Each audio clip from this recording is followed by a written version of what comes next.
Today on Oklahoma Chronicle, we have heard a lot from Republicans about their plans for Oklahoma's education, including long-term plans to boost literacy.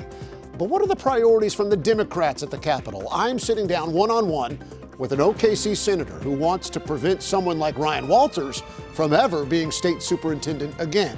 Plus, there has been a huge increase in the number of people that are arrested and picked up and deported that don't have criminal records. But the reason for that often is when ICE moves in, they move in looking for a particular person they know has a criminal history, but then they ask everyone in the workplace, what is your record right now for immigration? If there are other folks that are there that are not legally present, they're also getting scooped up.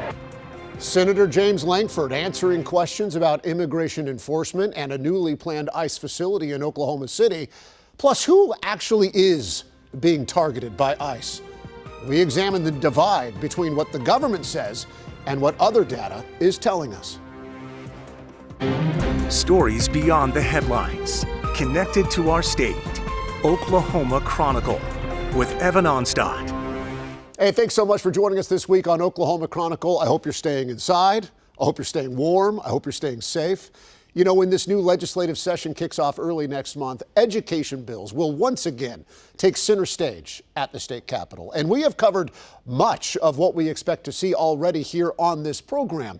One thing that we have not covered here is an effort, both bills and a state question, that would change the requirements to become state superintendent.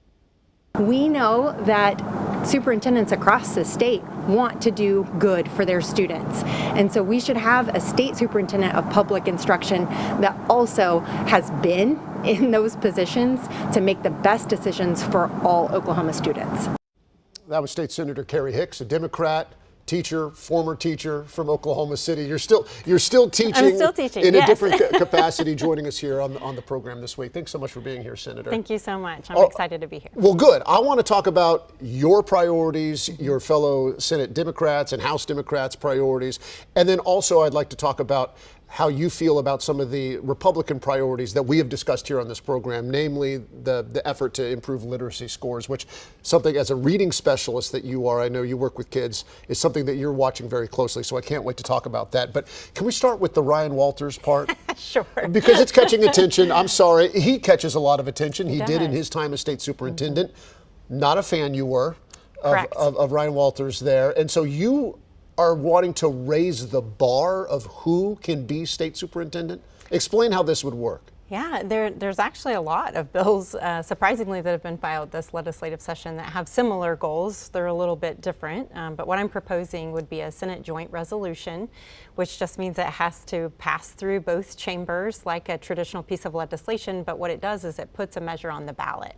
So the voters in Oklahoma would all have a say on whether or not they feel that it is important for our state superintendent of public instruction to also hold a superintendent certification, because currently the eligibility requirements in our state constitution do not require that. And I think it's a really critical piece of being able to make statewide decisions for our students. Well, I guess, is this position, as you see it, and perhaps you're already answering it, is it a political position or is it an education position?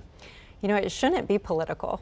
I mean, I know that we have a statewide election for this position. This is an elected person, so why limit it? Because I'm sure you're going to get some pushback that you are trying to shrink the pool of potential candidates here, maybe by a lot. And I would just say that I'm trying to strengthen the candidates that would be put forth on the ballot. What we know is that Oklahoma is currently 50th. Ranked 50th nationally in education. So we need stable and steady leadership at the state level that has the understanding specifically on school finances, which are incredibly complex, to make data-driven decisions that will absolutely give Oklahoma students the opportunities that they deserve. Do you know if past state superintendents have had this superintendent's background? What is it? The superintendent? What It's do they a need certification. to have? A certification. I have not done that research. I would assume that many have come out of the classroom and potentially served in an administrative capacity. But I think that at a time where we are reckoning with the fact that we are not happy with how our students are performing in our public schools, we need to be strengthening the efforts to ensure that we have steady leadership. Let me push back again. Sure. Ryan Walters did come out of the classroom. He did. He was a teacher. He was a heralded teacher. He was an awarded teacher. You know, you heard from his old students who say that he was a great teacher. And so obviously he's also a political person. Right. So what's to prevent, if you just have that certification, that doesn't necessarily mean that Some of the other efforts that we're looking at is when we've looked now nationally, because there's a conversation coming from the governor's office that is asking the legislature for permission to appoint that state superintendent of public instruction moving forward. Oh yeah, we talked a lot about this. So we've dug into the data, and you know, there's no pattern or trend saying that a state who has an elected or appointed state superintendent of instruction is performing so much better than other states. It's all mixed. Okay. But what is consistent across the data is that most states do not traditionally have the state superintendent as the board chair for the State Board of Education. And so we also have some proposals that will be looking at those provisions as well. Well, because I know, especially under Walters, we would see where he would decide what would be talked about at these board meetings. And it was kind of my way or the highway. Right. And so that's how it's going to move forward. What do you think about how the other state education board members are put on there now? And should there be a change on how that's done? You know, I'm always open to a conversation. Again, I'm curious by nature. I think all teachers are. We're reflective in our practice, and we are always seeking to do better, making data-driven decisions. And so I've had lots of conversations with current State Board of Education members, and that was actually one of their requests, was that the board is not functioning as a board in even the nonprofit sector or other boards and commissions that we have at the state level, when the agency director is the de facto president of the board.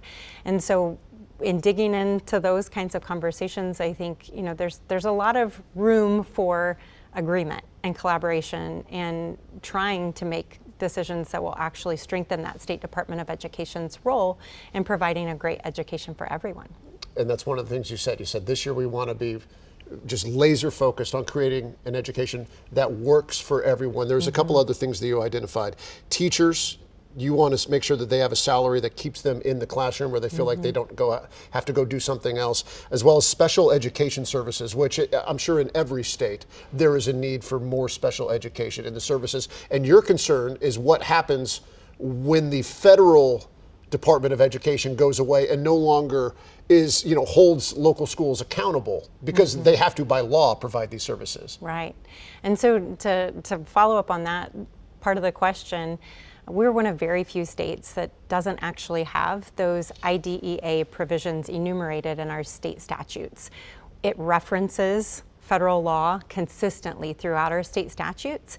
And so my question to our legal team is, if there are no enforcement mechanisms at the federal department, then whose responsibility is it to ensure that kids are getting the adequate supports that they need to do their best learning? And so this is a step in that direction. Additionally, if the federal government decides to change the way in which they're funding schools through state block grants, we've heard that proposal. If that continues, then this gives us a really great framework to basically ensure that our most vulnerable students have those protections already enumerated in our state statutes. All right, let's talk about what I've already spoken to at length with the state superintendent, with the head of the state chamber, with Republican leadership, and that is this Oklahoma Competes. It's this effort. There's multiple things that they're trying to do, but the big spotlight is on literacy right now. As a reading specialist yourself, I'm so thankful.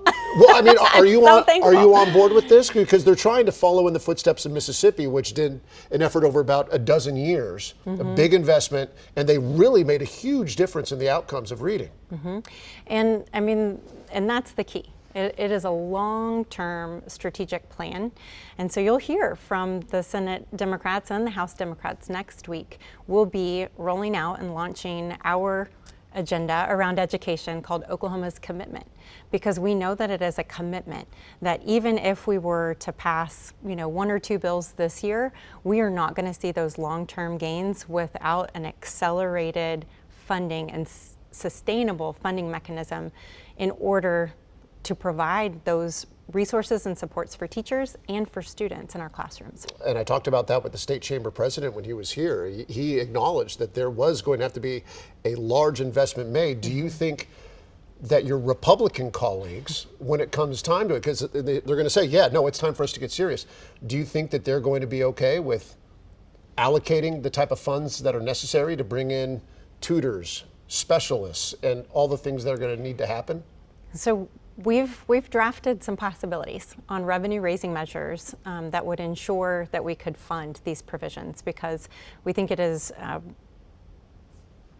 really awful, obviously, when you pass an unfunded mandate, and we've seen that year over year over year. My time in the classroom, it felt like every year things were changing. We were being asked to do more with less.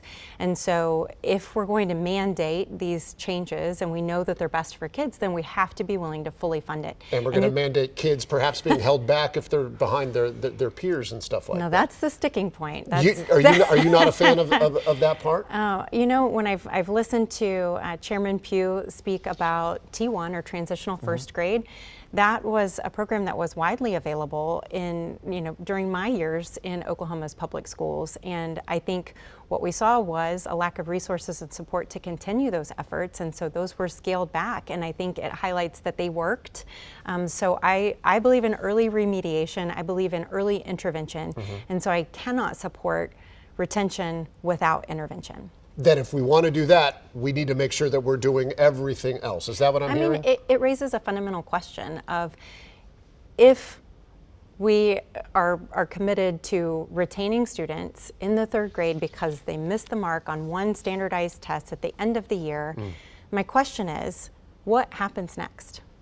Is that student in the same classroom with potentially an emergency certified teacher or an adjunct instructor who doesn't have the highly qualified skills necessary to meet the student's needs? And so those are the bigger questions, I think, that get missed in the conversation. It's not just about whether or not you support retaining a student because they need additional support and resources. There's just so much else going on. Right. Senator, we're out of time, so I'm going to have to leave it there. But we have lots of stuff to obviously follow up on and watch closely as we move into this session. Thanks so much for being here, Senator Carrie Hicks.